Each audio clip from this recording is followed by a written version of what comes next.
Olá, pessoal, tudo bem? Thiago da Capitalismo falando. Hoje para a gente conversar um pouquinho a respeito do setor siderúrgico, né? Um dos setores mais importantes para a economia e também para a Bolsa, né? É um setor que o nosso setor de análise aqui entende que vale a pena a gente olhar um pouquinho mais de carinho. As empresas estão um pouco mais descontadas. Claro que elas trazem risco, além de trazer oportunidades, é sobre isso que a gente vai ver, né? Então, é um setor interessante para a gente estar posicionado, sim, mas sempre a favor do ciclo, né? E eu já estava no mercado, né? Via essas empresas subindo aqui para caramba, vi as empresas crescendo, se preparando parecia que o mundo ia crescer ao infinito, né? Principalmente ali no início dos anos 2000 até 2008, tá? E basicamente agora é que as empresas estão conseguindo se recuperar. Então, pontos positivos do setor, ele está muito ligado com essa questão de uma possibilidade de recuperação da economia. O dólar hoje mais alto dificulta a importação. As empresas estão diminuindo o endividamento e também aumentando preços, né? A gente viu Gerdau vendendo ativos, CSN aumentando ativos e conseguindo baixar a alavancagem, que ainda é bem alta, né? Claro, se não tivesse esse problema da alavancagem, as ações estariam num outro patamar, não estariam num patamar mais baixo como estão agora, apesar da CSN ainda ter subido um pouco mais que a Usiminas e que a Gerdau. Pontos negativos, né? A China, a gente vai ver daqui um pouquinho, pode derrubar o preço do aço, caso a gente tenha um excesso de produção por lá. É um setor bastante competitivo, o dólar pode cair ou pode cair algumas barreiras de importação que podem dificultar a vida das empresas aqui no Brasil. É um setor cíclico com baixa previsibilidade, por isso que eu comentei que a gente sempre tem que andar a favor do ciclo. E a economia pode piorar não só no Brasil e no mundo, ainda com as empresas recuperando, né? Se tem empresas que têm uma posição boa de caixa e podem ter dificuldade com a economia piorando, imagina essas empresas aqui que, apesar de ter fluxo de caixa livre positivo, elas estão bem alavancadas, tá? Então, esse aqui é outro risco. Outra questão, né, em relação a essa questão da previsibilidade, o setor industrial é um setor bastante volátil, tanto que a gente percebe aqui a produção industrial de 2004 até 2019 parece um eletrocardiograma, né? Aqui, em relação a essa questão que eu comentei da China, a China é bastante representativa, né? Em 2007, 36% do mercado mundial, 2018 fechou em 52%. E basicamente o que aconteceu, pessoal, como eu comentei no início, ali no início dos anos 2000 até 2008, parecia que o mundo ia crescer ao infinito. E as empresas justamente estavam se preparando para crescer até o infinito, estavam se alavancando, pegando empréstimos para aumentar a produção, até que veio a crise de 2008 e pegou em cheio o setor. É o que eu sempre falo, o problema não é numa crise as ações caírem, né? Quando a gente fala para quem tem posição de longo prazo, mas as empresas piorarem na crise, que foi justamente o que aconteceu com o setor siderúrgico. A gente pega o setor de varejo, por exemplo, as vendas de varejo caíram e logo depois se recuperaram. O setor siderúrgico não. Então veio uma paulada. Isso aqui é a produção de aço no Brasil, né? Esse gráfico em azul. Aqui Gerdau, amarelo Usiminas e a CSN. O setor piorou muito e as empresas estavam alavancadas. Elas iam vender menos com a alavancagem maior. Tanto que se a gente olhar aqui está a ArcelorMittal junto. Antes a Arcelor tinha capital aberto aqui no Brasil, mas eles fecharam capital. Aqui é a evolução dos empréstimos em moeda nacional e moeda estrangeira. Olha o que aconteceu com a CSN de 2006 para 2009, saiu de 1,7 bi para 2 e moeda estrangeira de 7,6 para 8. A Gerdau de 2 para 13 moeda nacional e moeda estrangeira, a dívida saiu de 7 para 15. A Usiminas de 5 para 2 e de 2,5 para 4 em moeda estrangeira, justamente nesse processo de alavancagem aqui que eu passei para vocês. Então as empresas tomaram a ré, tanto que se a gente olhar aqui, pessoal, para vocês terem uma ideia, vamos dar uma olhadinha aqui, olhando o gráfico, tá? O gráfico de preço das ações, ó. Isso aqui, ó, é o gráfico da Usiminas, ó. Do início dos anos 2000 até 2008, a Usiminas subiu mais de 5.000%, e depois, quando veio a crise, de 2008 até 2009, caiu quase 97%, né? A Gerdau é a mesma coisa. Vamos ver a Gerdau aqui, ó.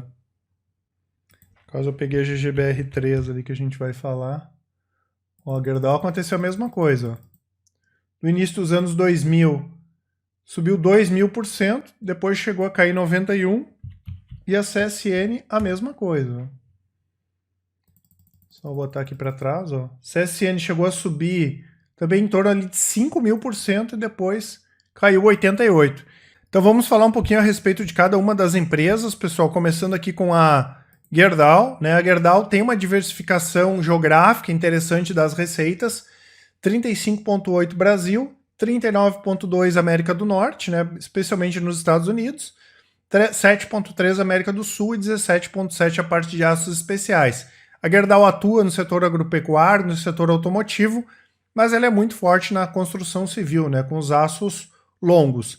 Já a CSN atua na parte de cimento, energia e logística, né, um percentual menor da receita, e a CSN se beneficiou muito com a questão da alta do minério de ferro, né? Deu o acidente de Brumadinho, acabou dando problema na BHP, na Rio Tinto também, o preço do minério explodiu, né, bombou, e a CSN foi a empresa que mais se beneficiou disso aqui no Brasil, até porque a CSN ela tem uma das minas mais importantes de minério de ferro do mundo, que é a Casa de Pedra. Inclusive, já se cogitou algumas vezes de se abrir capital da Casa de Pedra, né? Então, mais do que compensou, né? A gente pega aqui siderurgia, diminuiu a receita na siderurgia, e olha na mineração, saiu de 1,3 bi para 3,09 no segundo trimestre, né?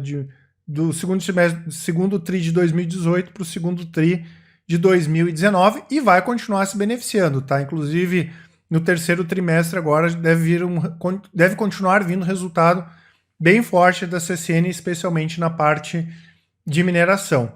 E a Uzi Minas, né, que para o nosso setor de análise é que está numa situação um pouco mais frágil em relação a Gerdau e a Uzi Minas mesmo, a gente vendo ali que elas atuam em mercados um pouco diferentes, né?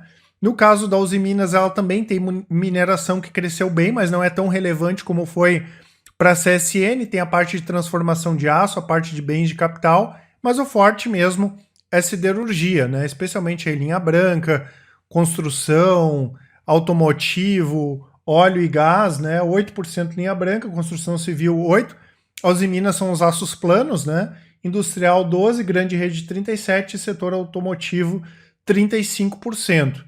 E mercado interno é 90% das vendas da Uzi Minas e só 10% do mercado externo.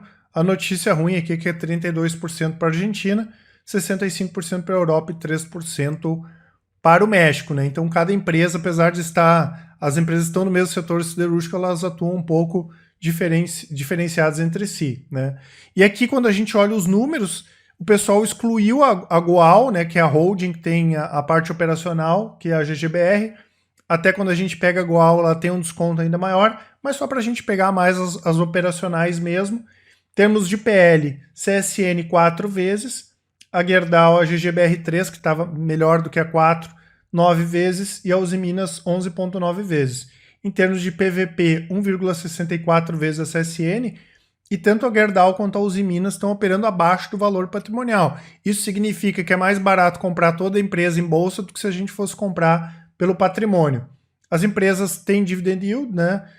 Mesmo que baixo aqui, Gerdau e Uzi Minas, e no caso da CSN foi o dividend yield mais alto nos últimos 12 meses.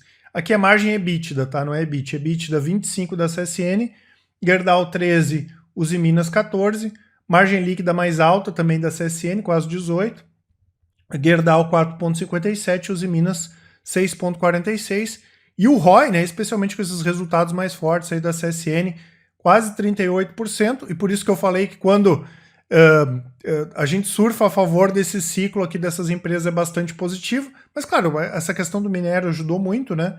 Quase 38% de ROI, 7,54 da Gerdau, 5,53 da Uzi Minas. E aqui o grande problema ainda, né? As empresas, elas ainda estão bastante endividadas. Quando a gente compara a dívida líquida pelo EBITDA, é 4 vezes, no caso da CSN, a dívida líquida dela é 4 vezes a geração de caixa medida pelo EBITDA, né? Ou demoraria 4 anos da geração de caixa para pagar a dívida líquida.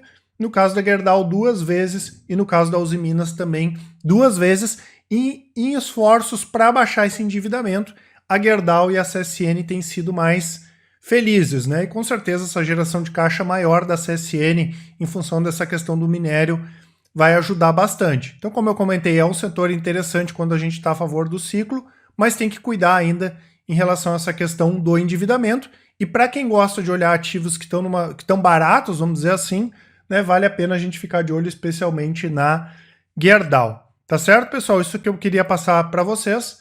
Vou deixar aqui também os produtos da Capitalismo para quem quiser conhecer mais um pouquinho das nossas recomendações. Recomendações de renda fixa. O Top Fundos são recomendações de fundos de investimento e também fundos imobiliários. O Invista em Ações, que são recomendações de ações por longo prazo, né? O Carteiras Capitalismo, que é a junção do Invista em Ações, Top Fundos e do Top Renda Fixa. O Full Trader, que é o nosso produto de recomendações de curto prazo, mas que tem as recomendações do Invista em Ações. E o Capitalismo Completo, que é a junção de todos os nossos produtos. Vou deixar aqui a parte dos relatórios grátis, né, para quem quiser baixar um relatório com uma abordagem mais fundamentalista. Nós atualizamos esse mês aqui com o relatório da VEG. Vou deixar a nossa lista do WhatsApp aqui, né, para quem quiser fazer parte dela. E também vou deixar aqui na descrição o nosso grupo do Telegram, né, que a gente passa informações. Inclusive, o grupo começou hoje a gente passar informações. Tá certo, pessoal? Qualquer dúvida aí que vocês tiverem, todos os nossos contatos estão à disposição. Um abraço e até mais.